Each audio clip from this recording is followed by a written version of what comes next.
So once you've finished your house, you've got all your materials and textures applied to everything, your doors and your windows on, everything, you're ready to start creating some renders of your spaces.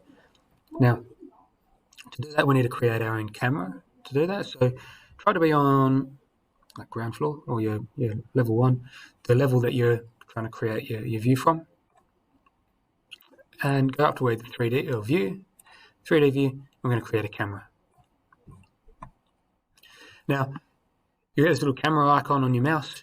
You got to choose where you're standing and click and hold, and then point it in the direction that you want to be looking at.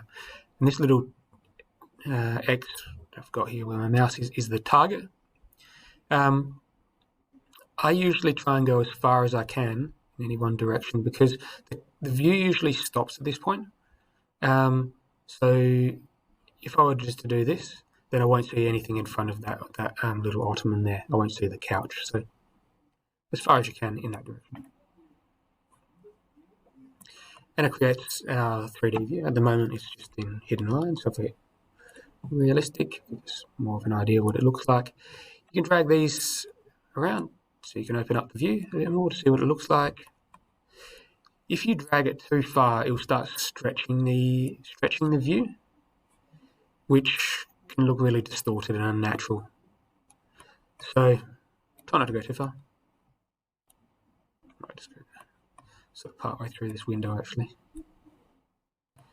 Same deal downwards. So you can start seeing it starts looking a little bit distorted here at this front of this leading edge. With this view, I can also choose, so this is currently in perspective, you can choose how high your eye elevation is, where you're currently standing, and the target elevation. So if I wanted to look more down on this object, I could change this to 1 meter, and it will look a little bit more down at the couch. I might leave it at where it was before because I might see my corners and that sort of stuff. Alright. So at the moment, this is just a realistic 3D view, and now this will show up as a view in your 3D view 1. Shows up in my list of 3D views. So it's worthwhile renaming this fairly early on, so you don't lose it, because you end up with a number of 3D views, and it's best if you can rename them so you know what they are. Now we're going to want to render this image. So down the bottom, there's a few different options. The one you're looking for is called rendering. Show rendering dialog. Pop that one open. It's also up here with the teapot. So a few settings that we want to put in. First one will be how good a quality image you want to produce. A draft, it will be very quick. At best, it will take quite a while, and depending on how complex your model is, it can take up to half an hour to do a good render, because it's relying on your computer's processing abilities to be able to do it. So these computers aren't amazing, so you're not going to get amazingly fast renders out of them. You choose how big the actual image size is, and the default screen one is okay. You get much better out of selecting printer and then choosing a higher DPI and size and all that sort of stuff. But obviously, again, with size and quality comes time, so it's going to take a lot longer. One that everyone forgets about is your lighting scheme. Make sure you change this. For interior renders, you want to change it. And I haven't got any lights in this model just yet, but normally you'd want to go for inside renders, you want interior, sun and artificial. So you've got light from outside coming in, and you've also got your internal lights. If you've got artificial only, it will be dark outside, so it'll be like a nighttime shot, and only the internal lights will light up the house. And interior sun only just lights the room by the sunlight. So I'm just going to put that one on from my scenario, but most of the time you probably use sun and artificial interior, and for exterior shots, obviously, exterior sun only is your best bet.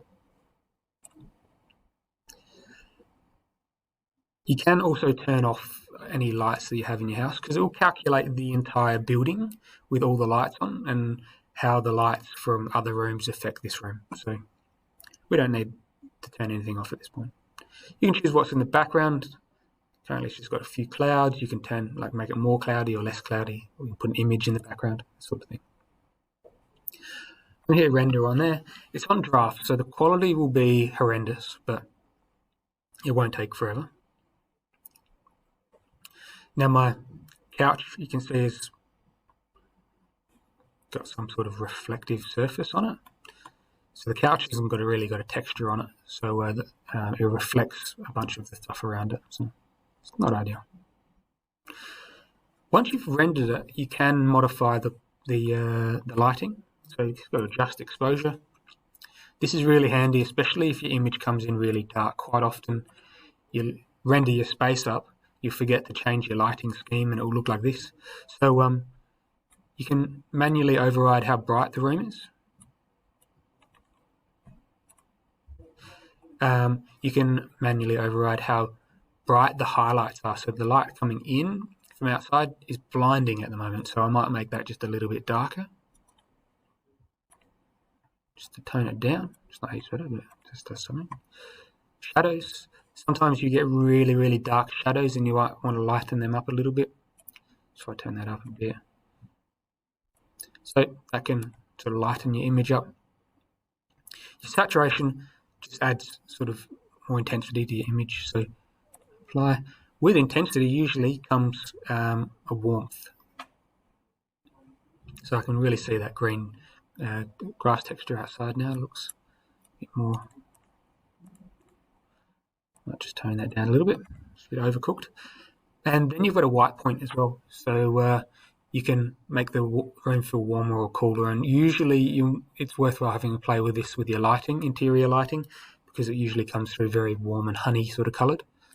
So if I crank up the warmth in this space, it looks very honey, like the incandescent light bulb sort of thing. Whereas if I go too cold, it starts looking a bit sterile. So there's a fine balance in setting that up, and depending on what sort of feel you want to create in the space. Now, once I've finished mucking around with my image, I might want to run a better quality render on it. And then I just want to save this. Well, once I've rendered it, I just want to save it to the project. Let's call it Lounge. Lounge. You might want to export it out and save it as a JPEG file or something like that if you wanted to. But as soon as I close out of this rendering, I lose it. So it will show up down in your list, down under Renderings, Lounge. And you can open up that render and we can use it for our architectural sheets and that sort of stuff.